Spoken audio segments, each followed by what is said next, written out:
کا ذکر کرو تو میری عمر کا تذکرہ ضرور کیا کرو.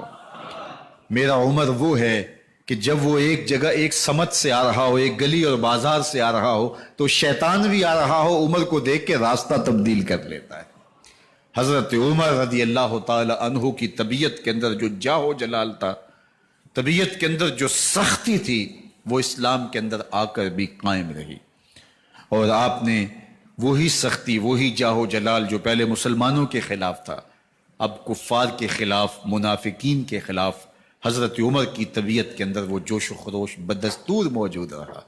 لیکن جس دن آپ خلیفہ بنے تو اس دن آپ نے ممبر پہ چڑھ کے جو خطبہ دیا اس میں کہا، لوگوں میں سخت اس لیے تھا کہ رسول اللہ نرم تھے، پھر میں سخت اس لیے تھا کہ حضرت ابوبکر صدیق نرم تھے، اب میں تخت خلافت پہ بیٹھا ہوں، اب میری سختی جو ہے وہ نرمی میں تبدیل ہو گئی. صرف فاسقوں، فاجروں اور باغیوں کے لیے میں سخت ہوں، باقی تمہارے لیے نرم ہوں.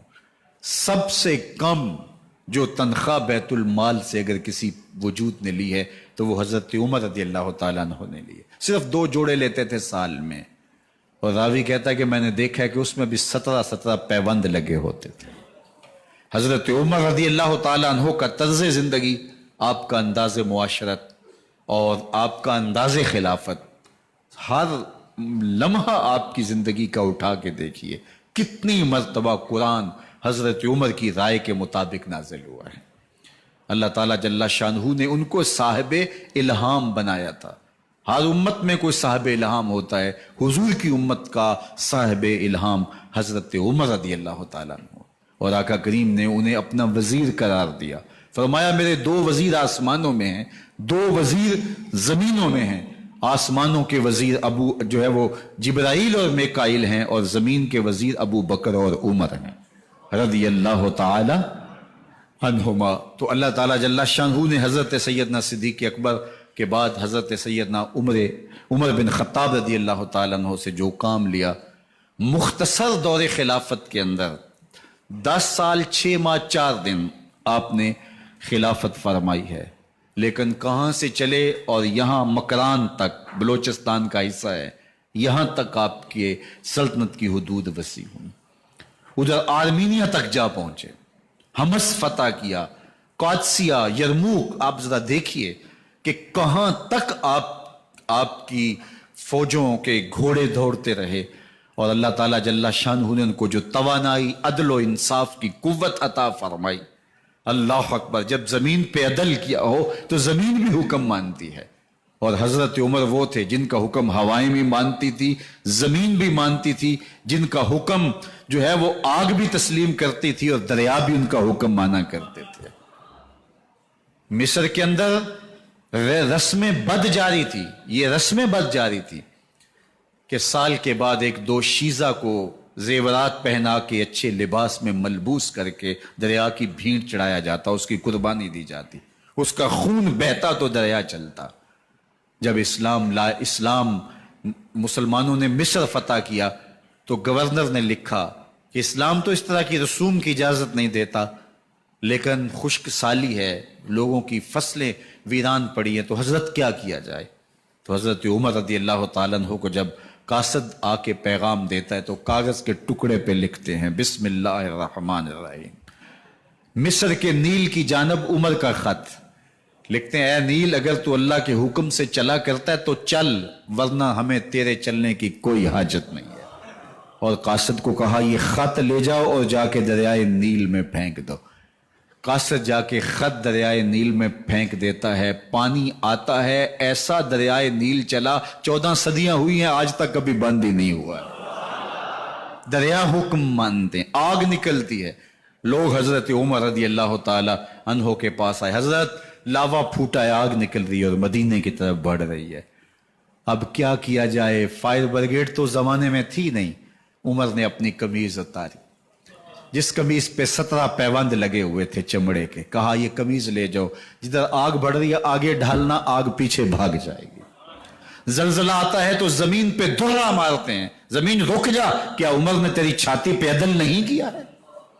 تو یہ عمر ہیں رضی اللہ تعالی عنہ کہ جن کے انصاف کی وجہ سے، جن کے عدل کی وجہ سے اللہ تعالیٰ کی رحمات اور اس کی برکات کا نزول ہوتا تھا، اور اللہ تعالیٰ نے مسلمانوں کو وہ آبرومند حکومت دی۔ ذرا انڈرسٹینڈ کیجئے گا بات کو، مجھے اور آپ کو عزت اس لیے ملی ہے کہ ہمیں ایمان ملا، ہمیں اسلام ملا، ہماری عزت کا باعث ہمارا دین ہے، ہمارا مذہب ہے۔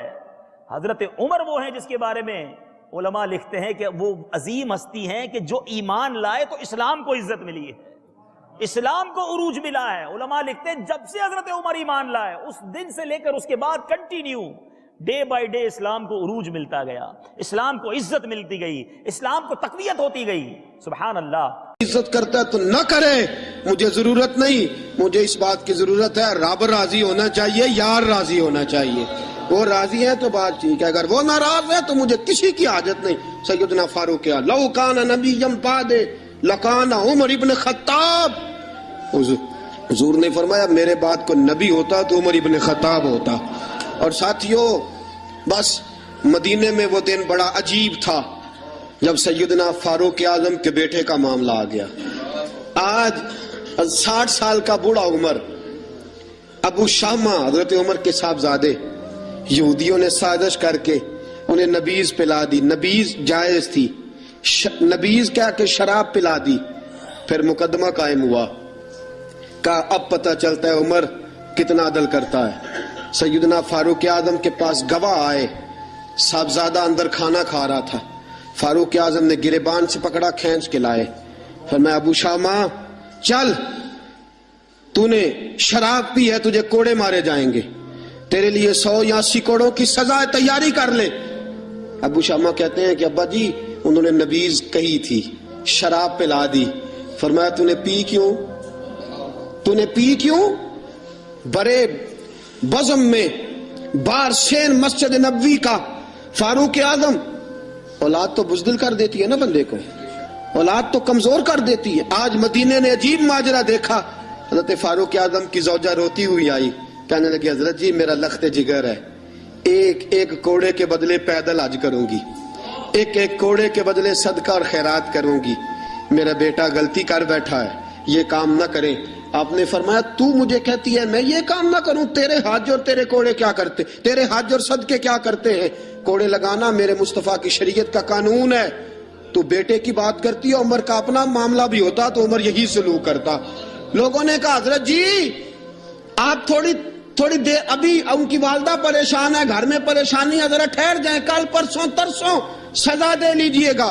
فرمایا تمہیں یاد نہیں جب مدینے کی ایک بی بی نے چوری کر لی تھی اور میرے مصطفیٰ کی بارگاہ میں کہا گیا تھا حضور ذرا ٹھہر جائیں، سزا نہ دیں، تو حضور نے فرمایا تھا اگر فاطمہ بھی چوری کرتی تو ہاتھ کاٹ دیتا۔ تمہیں یاد نہیں مگر مصطفیٰ کے ٹکڑے کھانے والا ہوں، میں کیوں دیر کروں؟ اس نے گناہ کرنے میں دیر کی ہے جو سزا میں دیر کروں، برساؤ کوڑے۔ حضرت افلا نامی غلام، حضرت جی آپ کا لخت جگر ہے۔ فرمایا لخت جگر نہ دیکھ، مصطفیٰ کا قانون دیکھ، میرا بیٹا نہ دیکھ، مصطفیٰ کے قانون کا قیام ضروری ہے۔ اگر علی بیٹے کی قربانی دے سکتا ہے، اگر لوگ فاطمہ کے بیٹے کی قربانی یاد رکھیں گے تو تاریخ کبھی بھی عمر کے بیٹے کی قربانی نہیں بھولے گی۔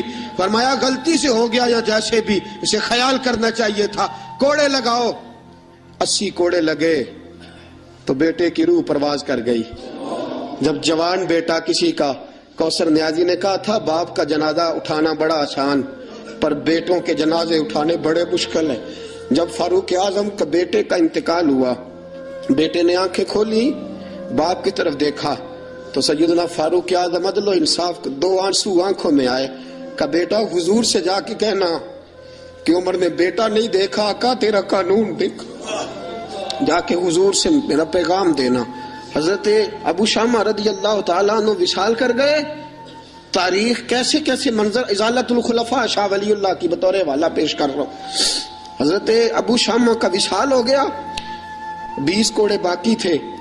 لوگوں نے حضرت جی آپ کیا کرنا ہے؟ فرمایا اس کا جنازہ پڑھو، اسے قبر میں دفن کرو اور باقی 20 کوڑے اس کی قبر پہ مارو، اس کی قبر پہ 20 کوڑے مارو۔ کہا حضرت جی ایسا بھی ہوتا ہے؟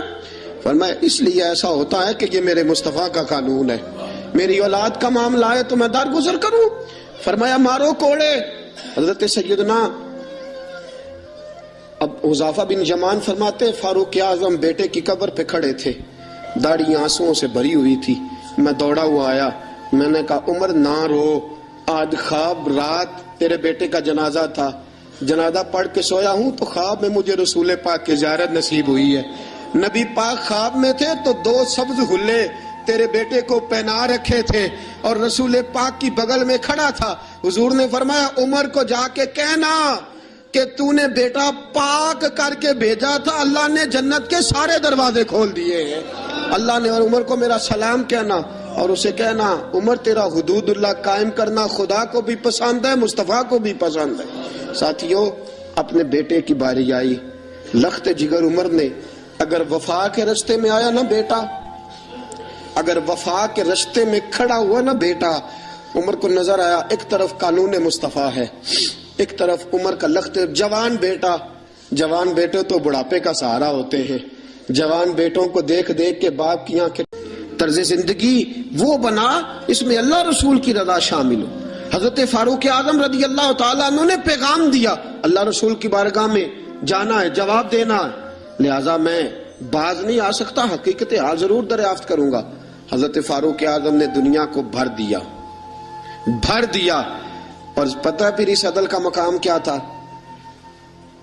مدائن کی طرف جنگ ہو رہی ہے، حضرت خالد بن ولید سپہ سالار ہے، یہ اخلاص کیسا ضروری ہے، اللہ رسول کی طرف توجہ۔ ایک بندے نے کہہ دیا جناب جتنی فتوحات ہو رہی ہے نا اسلام کو، یہ حضرت خالد بن ولید کی وجہ سے، آپ نے فرمایا اس کی وجہ سے نہیں، اللہ کے کرم کی وجہ سے ہے، نبی پاک کے دین کی صداقت کی وجہ سے۔ کہا نہیں، خالد بہادر ہی بڑا ہے، زیرک ہی بڑا ہے، اسے فن حرب و ضرب کا جو ہے وہ تجربہ بڑا ہے، اس لیے فتوحات۔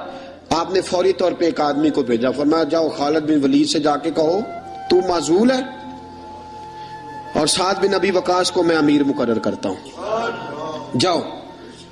ایک آدمی رہا ہونا صدر، تو اسے آپ کہیں ناظمی کا الیکشن لڑ، تو وہ کہتا میں نے تو نہیں لڑنا، کیا خیال ہے، ہوتا ہے نا۔ حضرت خالد بن ولید کو پیغام بھیجا کہ جناب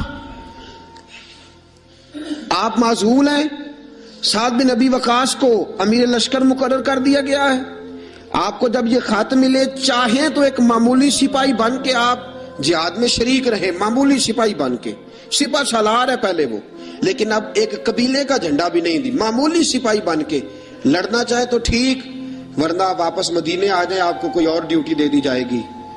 یہ خط پہنچا حضرت خالد بن ولید کے پاس، حضرت خالد بن ولید نے خط پڑھا، وہ آدمی جو شکایت کرنے والا خط لے کے گیا تھا وہ کہتا ہے حضرت عمر کے دور خلافت میں حضرت خالد بن ولید جیسے جرنیل نے رکا پڑا، چوم کی آنکھوں سے لگایا، اپنے ساتھ دستار اتاری، جھنڈا پکڑا، نیزہ پکڑا، جناب سعد بن ابی وقاص سے کہا جھنڈا اور نیزہ آپ کے سپرد ہے، لوگ سمجھے واپس جائے گا، فرمایا میں ذات کے لیے نہیں لڑ رہا تھا، اللہ رسول کے لیے لڑ رہا تھا، میں معمولی سپاہی بن کے محمد کے دین کی پہرے داری کرتا رہوں گا، معمولی سپاہی بن کے لڑوں گا۔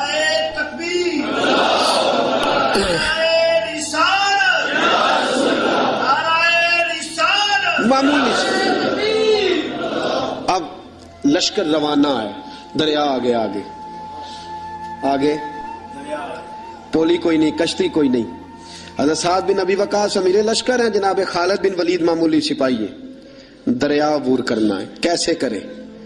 واہ میرے محبوب کے غلاموں، کیا تمہارا انداز ہے۔ حضرت سعد بن ابی وقاص کہنے لگے خالد بن ولید کو بلاؤ، توجہ ہے آپ کی، میری بات سمجھ میں آ رہی ہے؟ فرمایا خالد بن ولید کو بلاؤ، کہا یار مشورہ دے آپ کیا کرنا ہے؟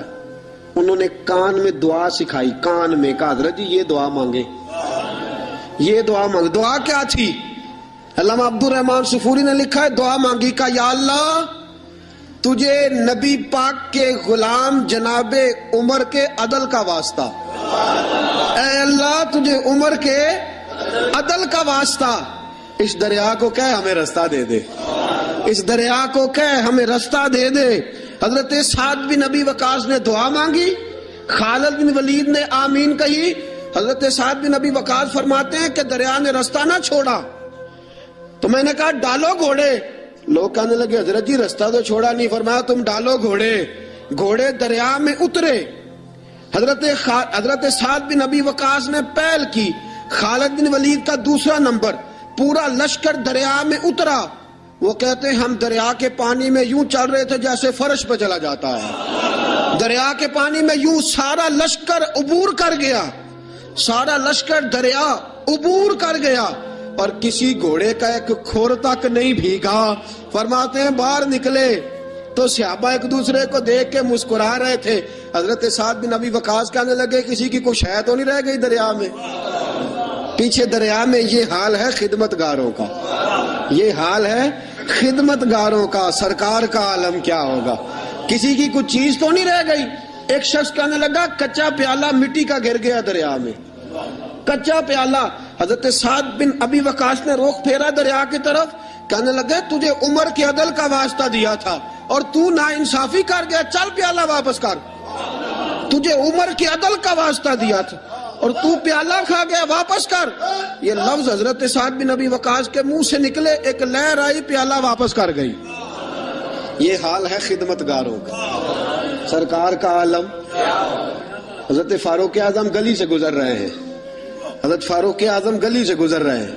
بی بی رو رہی ہے. فرمایا کیا ہوا؟ کہنے لگی تیل لینے آئی تھی، ٹھوکر لگی ہے، بوتل گری ہے، زمین تیل پی گئی ہے. حضرت فاروق اعظم نے درہ اٹھایا، کہنے لگے او زمین، تیری اتنی ضرورت کہ تو مظلوم کا تیل پی جائے؟ ایک مظلوم کا تیل پی گئی تو اتنی تیری طاقت؟ تیل واپس کر ورنہ تیری خبر لوں گا، تیل واپس کر. وہ بی بی کہتے ہیں جس طرح چشمہ ابلتا ہے زمین نے میرا تیل واپس کر دیا، جس طرح چشمہ ابلتا ہے. یہ حال ہے میری سرکار کا عالم کیا ہوگا؟ حضرت فاروق اعظم کا عدل، جناب فاروق اعظم کا انصاف. جناب فاروق اعظم رضی اللہ تعالیٰ عنہ، روم کا ایلچی آیا نا حضرت عمر فاروق کے پاس، تو وہ کہتا ہے میں پیغام لے کے آیا اپنے بادشاہ کا، اور میں سفیر تھا، میں بڑے ملکوں میں گیا، بڑے بادشاہ دیکھے، بڑے امیر دیکھے. حضرت فاروق اعظم رضی اللہ تعالیٰ عنہ کے دربار مجھے معمولی شخص نہیں، معمولی آدمی نہیں. کچھ لوگ صدیوں کے بعد پیدا ہوتے ہیں اور کچھ لوگ ایسے ہوتے ہیں جو ایک ہی بار پیدا ہوتے ہیں، ان جیسا دوسرا پیدا ہوتا ہی نہیں، دوسرا ان طرح کا پیدا ہوتا ہی. حضرت عمر رضی اللہ تعالیٰ عنہ جیسی شخصیات پیدا ہی نہیں ہوتی دوبارہ. سارے صحابہ در رسالت مآب پہ خود آئے. یہ وہ عظیم شخص ہے جسے اللہ کے محبوب نے اللہ سے مانگ کے لیا ہے، کہا اے اللہ یہ مجھے دے دے، اللہ سے مانگ کے لیا ہے. اس لیے صوفیاء کہتے ہیں کچھ مرید ہوتے ہیں کچھ مراد ہوتے ہیں، کچھ مرید ہوتے ہیں کچھ مراد ہوتے ہیں. مرید وہ ہوتا ہے جو چل کے آتا ہے، آ کے مرید ہوتا ہے. مراد وہ ہوتا ہے جسے کہا جاتا ہے کہ یہ کبھی میرا بن جائے نا، یہ کبھی آ جائے نا، میرا بن جائے، اس کو مراد کہتے ہیں. حضرت عمر مصطفیٰ کریم کی مراد ہیں، حضور کی مراد ہے. اللہم اعز الاسلام بے اسلام عمر ابن خطاب، اے اللہ اسلام کو عزت دے دے، میرے عمر کو کلمہ پڑھنے کی توفیق عطا فرما دے. اور کیسے دعا مانگی؟ او یار حضرت عمر کی تو اس فضیلت کا کوئی جواب نہیں دے سکتا. میرے رسول پاک علیہ السلام سب کے لیے ہی دعا مانگتے ہیں نا، حضور کی دعا عام ہے، لیکن مصطفیٰ کریم نے کعبے کا غلاف تھام لیا اور غلاف کعبہ کو حضور نے سینے سے لپٹایا اور سینے سے چمٹا کے کہا اے اللہ میں نے تو کبھی سوال ہی زیادہ نہیں کیے، میں کرنے. عمر فاروق اتھارٹی ہے، اسلام کی اتھارٹی. یکم محرم حضرت عمر کی شہادت ہے. یہودی بول اٹھا، کافر بول اٹھا. اگر 6 مہینے عمر دنیا میں اور رہتے تو دنیا میں کوئی کافر موجود نہ ہوتا. 6 مہینے. اور جب اس بطل جلیل کا جنازہ اٹھا، اللہ بخاری پڑھیے نا، اللہم ارزقنا شہادتا فی سبیلک، اللہ بسترے کی موت نہ دینا، شہادت کی دینا. عمر شہید ہوئے، مسجد نبی میں نماز پڑھاتے، اور جب جنازہ اٹھا تو مدینے کا پھر پیچھے جو دلیر بچے وہ مولا علی تھے. مولا علی